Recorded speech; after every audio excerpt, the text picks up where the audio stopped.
تو میرے بھائیوں اور دوستوں، میں عرض یہ کرنا چاہتا ہوں آپ سے بعد میں اور اپنے آپ سے پہلے، اپنے واسطے سے آپ حضرات سے عرض کرنا چاہتا ہوں کہ ربیع الاول کا مہینہ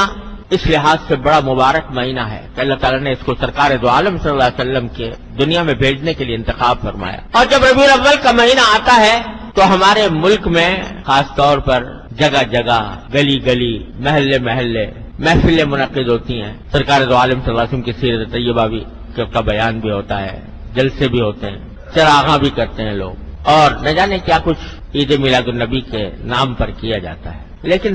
ہم سب کے سوچنے کی بات یہ ہے کہ یہ ہم کب سے یہ کام کرتے چلے آ رہے ہیں۔ سوچنے کی بات یہ ہے کہ آیا ان رسمی کارروائیوں کے بعد کیا ہماری زندگی میں کوئی تبدیلی آتی ہے؟ اتنے جلسے ہو گئے، اتنی تقریریں ہو گئی، اتنی محفلیں منعقد ہو گئی، اتنی نعتیں پڑھی گئی، اتنے درود و سلام ہوئے، الحمدللہ حضور اقدس صلی اللہ علیہ وسلم پر ایک مرتبہ درود شریف کوئی بھیج دے تو اللہ تعالیٰ اس کے اوپر 10 رحمتیں نازل فرماتے ہیں۔ اللہ تبارک و تعالیٰ ہم سب کو توفیق عطا فرمائے۔ لیکن سوال یہ ہے کہ یہ سب کچھ ہونے کے بعد کیا ہماری زندگی میں کوئی تبدیلی آتی ہے؟ کیا ایسا ہوتا ہے کہ ان کارروائیوں سے پہلے ہم کسی سنت سے محروم تھے اور اب ان کارروائیوں کے بعد کسی سنت پر عمل کرنے کی توفیق ہو گئی؟ اگر اس سوال کا جواب ہم اپنے گریبانوں میں منہ ڈال کر دیکھیں تو بظاہر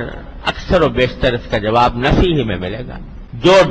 جس ڈھب پر زندگی پہلے چل رہی تھی اب بھی چلتی ہے، پہیا جس طرح گھوم رہا تھا اب بھی گھوم رہا ہے۔ پہلے اگر سرکار دو عالم صلی اللہ علیہ وسلم کی سنتوں کی اتباع کی فکر نہیں تھی اب بھی نہیں، تو بتائیے کہ آیا اس بات سے سرکار دو عالم صلی اللہ علیہ وسلم خوش ہوں گے کہ میری امت کے لوگوں نے میری تعریفیں تو بہت کر لی، لیکن کیا میں جس کام کے لیے آیا تھا اور جو پیغام میں لے کر آیا تھا، جو سنتیں میں نے وضع کی تھیں، ان کے اوپر عمل میں کیا صورتحال پیدا، اس پر عمل کی طرف دھیان نہیں، تو کیا اس سے خوشی ہوگی سرکار دو عالم صلی اللہ علیہ وسلم؟ کیا آپ دنیا میں اسے تشریف لائے تھے کہ آپ کی تعریف میں قصیدے پڑھے جائیں؟ آپ کو تو پیشکش ہوئی تھی کہ اگر آپ چاہیں تو دنیا کا سارا مال و دولت آپ کے قدموں میں ڈھیر کر دیا جائے، اگر آپ چاہیں سردار بننا چاہیں تو ہم سب متفقہ طور پر آپ کو سردار بنانے کے لیے تیار ہیں، اگر آپ کو حسن و جمال کی خواہش ہے تو دنیا کا منتخب حسن و جمال آپ کی خدمت میں پیش کر دیا جائے، ساری پیشکش کر دی گئی تھی، مگر آپ اپنے اس پیغام سے، اپنی اس تعلیم سے باز آ جائیں۔ سرکار دو عالم صلی اللہ علیہ وسلم جواب میں کیا فرمایا تھا کہ اگر میرے ایک ہاتھ میں آفتاب اور ایک ہاتھ میں مہتاب بھی دے دو گے تو میں اپنے اس دین کی اس تبلیغ سے باز نہیں آ سکتا۔ سرکار دو عالم صلی اللہ علیہ وسلم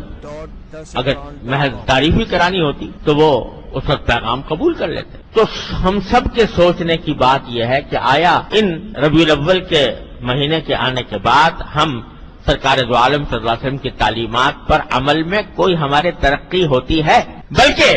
افسوسناک بات یہ ہے کہ حضور اقدس صلی اللہ علیہ وسلم کی سیرت طیبہ کے نام پر ہم وہ کام کرتے ہیں جو سرکار دو عالم صلی اللہ علیہ وسلم نے جن کی